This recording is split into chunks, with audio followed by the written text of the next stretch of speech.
ये 17वीं सदी के अवाइल का ज़माना था। सल्तनत उस्मानिया अपनी तारीख के बदतरीन दौर से गुजर रही थी। नाअहल सुल्तानों की वजह से खजाना खाली था। यनीचरी फौज बेलगाम हो चुकी थी और सूबों में गवर्नर बगावत कर रहे थे। इसी इंतशार के आलम में 1623 में सिर्फ 11 साल की उम्र में मुराद को तख्त पर बिठाया गया। वो नाम का सुल्तान था, असल हुकूमत उसकी वालदा, एक इंतहाई ज़हीन और ताकतवर खातून कोसम सुल्तान के हाथ में थी। मुराद ने अपने बचपन में वो मनाजिर देखे जो उसकी शख्सियत पर हमेशा के लिए नक्श हो गए। उसने अपनी आंखों से यनीचरी बागियों को शाही महल यानी तोप कापी में घुसते और बड़े बड़े वजीरों को कत्ल करते देखा। उसने सल्तनत को कमजोर होते और मशरिक में ईरान की सफवी सल्तनत को बगदाद जैसे अहम शहर पर कब्जा करते देखा। ये बेबसी और गुस्सा उसके अंदर लावे की तरह पकता रहा। तकरीबन 10 साल तक अपनी वालदा के ज़ेरे साया हुकूमत देखने के बाद 21 साल की उम्र में मुराद ने फैसला किया कि अब वक्त आ गया है कि वो सल्तनत की बागडोर अपने आईनी हाथों में ले। उसने सबसे पहले रियासत के अंदर फैली हुई बदउनवानी और बगावत को ख़त्म करने का फैसला किया और इसके लिए उसने ऐसे तरीके अपनाए जिनकी तारीख में मिसाल नहीं मिलती। मुराद का मानना था कि सल्तनत इतनी बीमार हो चुकी है कि इसका इलाज सिर्फ सख्ती और तलवार से ही मुमकिन है। उसने रिश्वतखोर अफसरों,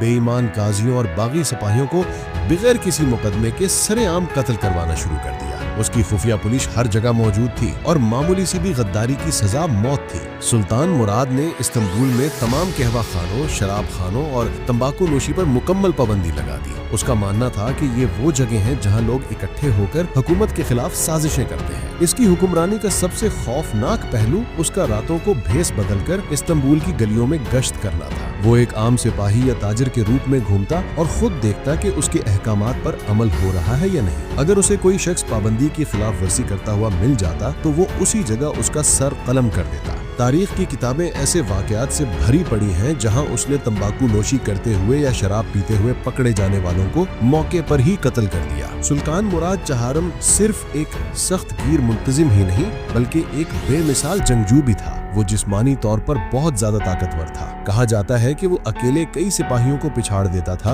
और उसका भारी गुर्ज उठाने की हिम्मत किसी में नहीं थी। उसने अपनी फौजी ताकत का रुख सल्तनत के सबसे बड़े दुश्मन ईरान की सफवी सल्तनत की तरफ मोड़ा। उसका सबसे बड़ा ख्वाब बगदाद को वापस फतह करना था जो उसके बचपन में उस्मानियों के हाथ से निकल गया था। 1638 में सुल्तान मुराद ने एक बहुत बड़ी फौज की क़यादत करते हुए खुद बगदाद की मुहिम पर रवाना हुआ। वो खेमे में बैठकर हुक्म देने वाला बादशाह नहीं था बल्कि वो खुद आम सिपाहियों की तरह लड़ाई में हिस्सा लेता था। 40 दिन के सख्त मुहाशरे के बाद उस्मानी फौज ने बगदाद फतह कर लिया। ये फतह शानदार थी लेकिन इसके बाद सुल्तान मुराद ने जो किया वो उसकी सख्त तबीयत को जाहिर करता है। उसने शहर के हजारों लोगों को बगावत के जुर्म में कत्ल करवा दिया। उसने सल्तनत की खोई हुई इज्जत तो बहाल कर दी लेकिन उसकी कीमत बगदाद के शहरियों ने अपनी जानों से अदा की। बगदाद की फतह के सिर्फ 2 साल बाद 1640 में सुल्तान मुराद चहारम सिर्फ 27 साल की उम्र में बीमारी की वजह से इंतकाल कर गए। सितम ज़रीफ़ी ये है कि जिस सुल्तान ने शराब पर पाबंदी लगाई थी उसकी मौत की वजह भी शराब नोशी ही बनी। उसकी विरासत एक मुअम्मा है।